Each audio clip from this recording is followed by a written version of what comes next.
नमस्कार, मैं हूं आचार्य कुलदीप। आज हम सुंदर सी जानकारी के साथ आप सबके साथ उपस्थित हुए हैं। उस सुंदर सी जानकारी का नाम है तिथि। तिथि क्या होता है और तिथि कैसे हम निकालते हैं, तिथियों की गणना कैसे होती है। पहले तो जान लेते तिथियां होती कितनी हैं।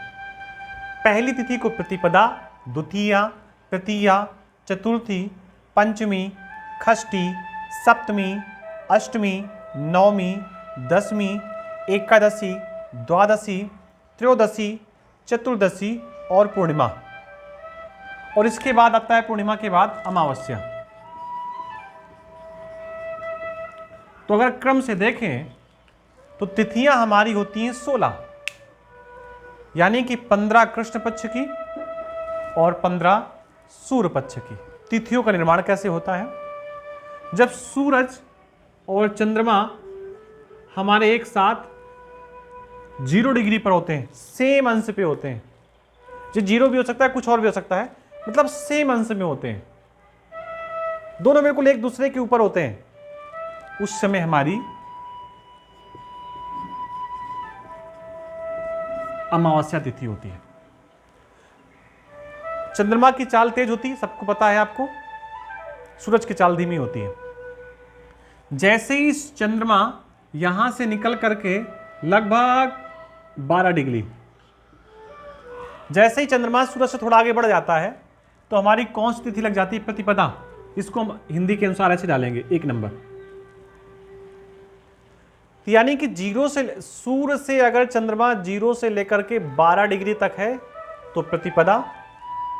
जब वो 12 से लेकर के 24 डिग्री तक पहुंच जाए तो द्वितीया। और 24 डिग्री से लेकर के जब वो 36 डिग्री, यानी कि सूर्य से अगर चंद्रमा 24 से 36 डिग्री है तो यहां पर तृतीया होगी। फिर जैसे ही चंद्रमा और आगे बढ़ जाएगा 36 से 48, तो यहां पर चतुर्थी तिथि होगी। 48 से वो पहुंचेगा कहां पे? 60 पे, तो हमारी कौन सी तिथि होगी? पंचमी। ठीक है, इतना समझ में आ गया आपको।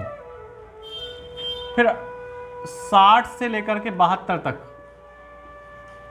यहां पर हमारी कौन सी तिथि होगी? षष्ठी। और 72 के बाद 84 डिग्री तक हमारी कौन सी तिथि होगी? सप्तमी।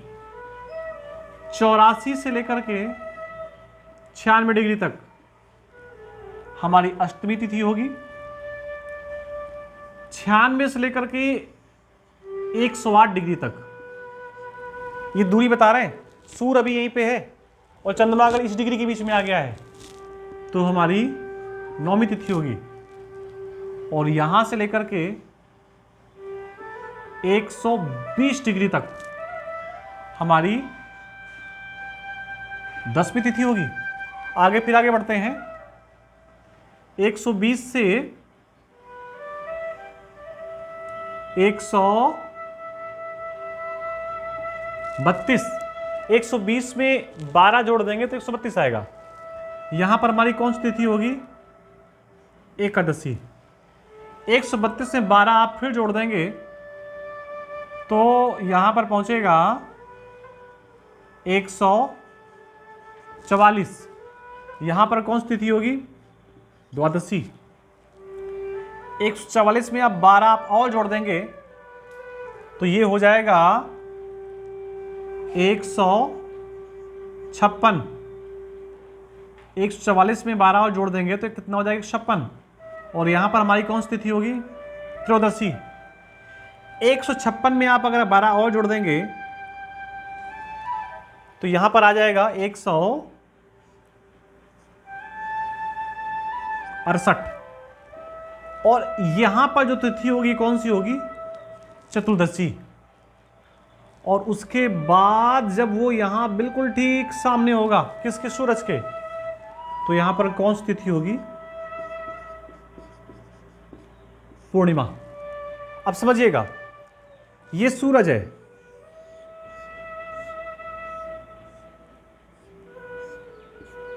और ठीक इसके सामने यहां पर चंद्रमा है। चंद्रमा के पास अपना कोई प्रकाश नहीं है, चंद्रमा सूर्य के प्रकाश से प्रकाशित होता है। तो जब ये चंद्रमा सूरज से यहां थोड़ी दूर जाएगा तो थोड़ा प्रकाश चंद्रमा में पहुंचेगा तो थोड़ा चंद्रमा दिखाई देगा। जब अब समझिए यहां पर चंद्रमा है तो सूरज को हिस्सा ये वाला दिखाई दे रहा है, यानी कि चंद्रमा यहां इतना चमकेगा। फिर ऐसे चमकते चमकते जब ये चंद्रमा यहां पर सामने बिल्कुल पहुंच जाएगा तो इसमें पूर्ण प्रकाश होगा, तो चंद्रमा भी अपना पूर्णतः चमकेगा। अब एक चीज और, जब चंद्रमा ऐसे जा रहा था तो इसका ये वाला हिस्सा चमक रहा था, लेकिन यही घूमते घूमते जब चंद्रमा यहां पर आएगा इधर, तो ये वाला हिस्सा ना चमक कर इसके पीछे वाला ये चमकेगा। और फिर धीरे धीरे आप ये चंद्रमा यहां पहुंच जाएगा, और जब ये चंद्रमा ठीक सूरज के ऊपर हो जाएगा तो वो तिथि हमारी होगी अमावस्या। जैसे यहां पूर्णिमा समाप्त होगी, सूरज चंद्रमा फिर यहां से 12 डिग्री आगे पहुंचेगा तो यहां पर प्रतिपदा लग जाएगी। इतनी चीजें आपको समझ में आ गई होंगी। तो इस प्रकार सूरज से चंद्रमा जब जितना 12-12 डिग्री आगे पहुंचता रहता है, तिथि क्रमबद्ध तरीके से उतना ही आगे बढ़ती रहती है। निश्चित ये जानकारी आपको अच्छी लगी होगी। अपने मित्रों के साथ, अपने निकटतम लोगों के साथ इसको शेयर करें व्हाट्सएप और तमाम सोशल नेटवर्किंग साइट के माध्यम से, ताकि सुंदर सी जानकारी, सनातन धर्म की पंचांग की जानकारी लोगों तक आसानी ढंग से पहुंचे और कम से कम कुछ कंफ्यूजन लोगों को दूर हो। मिलते हैं किसी नई जानकारी के साथ आप सबको, तब तक आपको सबको बहुत बहुत राम राम, बहुत बहुत नमस्कार। जय जगन्नाथ।